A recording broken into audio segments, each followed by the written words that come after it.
Have you ever thought about what happened to the so-called gifted kid? Well, today we're going to dive into a really fascinating and, for a lot of us, a deeply personal puzzle, the prodigy's paradox. We're going to look at that weird journey from getting praised all the time as a kid to becoming an adult who just can't seem to get started on things.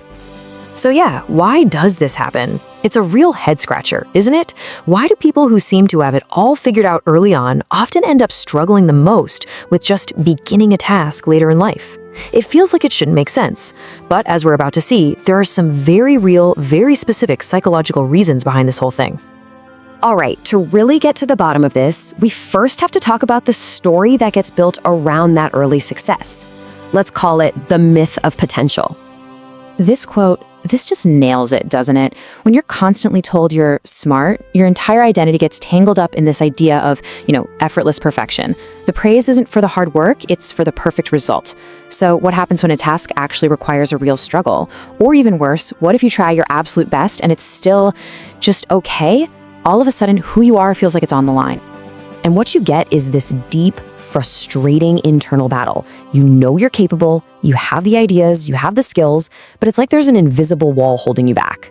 You're this incredibly capable person who feels totally, completely stuck. And man, that is just a maddening place to be. So if it's not about a lack of ability, then what is it? What's really going on?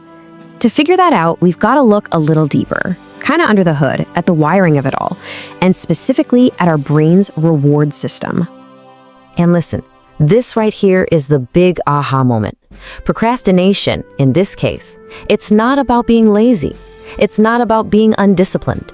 It is not a character flaw. What's actually happening is all about psychology. It's about how your brain has been trained to look for and get its rewards. Think of it like this. There are basically two different reward systems. A process-tuned brain gets a little hit of satisfaction from the work itself, the effort, the learning, the messy middle part. But an outcome-tuned brain, which is super common in people praised for just being naturally talented, it only gets that feel-good reward from the final perfect result. For that brain, the entire journey to get there just feels like a chore with no payoff.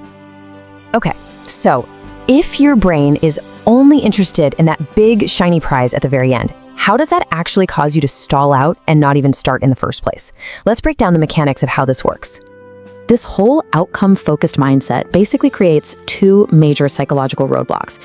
We can call them perfectionism as risk and mental fatigue. Let's unpack what those really mean. Now, this isn't just about having high standards. No, this is about seeing every single task as this huge, high-stakes gamble. When your sense of self-worth is all tied up in getting a perfect outcome, just starting anything feels incredibly risky. Your brain is basically asking, what if I give it my all and it's still not perfect? The stakes feel so insanely high that the safest move is to just not play the game at all. And the second roadblock is mental fatigue. This is why you can feel completely wiped out without even lifting a finger.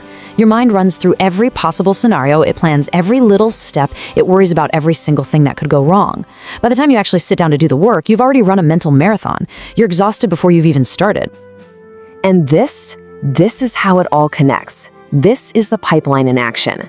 First, a new task comes up. Right away, perfectionism kicks in and raises the stakes to an impossible height. Then, mental fatigue swoops in and drains your battery from all that overthinking and worrying. So, what's the logical result? You're paralyzed. Taking any action at all feels pretty much impossible. So that's the diagnosis. But you know what? Just understanding the why is the absolute first step toward changing the how. It's time to start reframing the work. And here it is, maybe the most important thing to take away from all of this. What you're experiencing is not a moral failing. You're not lazy, you're not broken.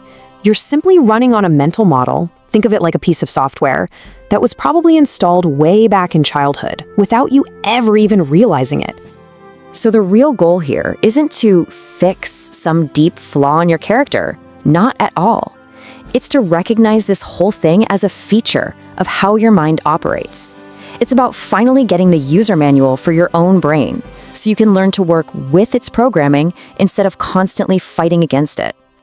So I'll leave you with this to think about. Knowing all of this now, what is one tiny, ridiculous ridiculously small action you could take if you just gave yourself permission to completely forget about the outcome and focus only on the process, just for, say, 5 minutes. What would that even look like?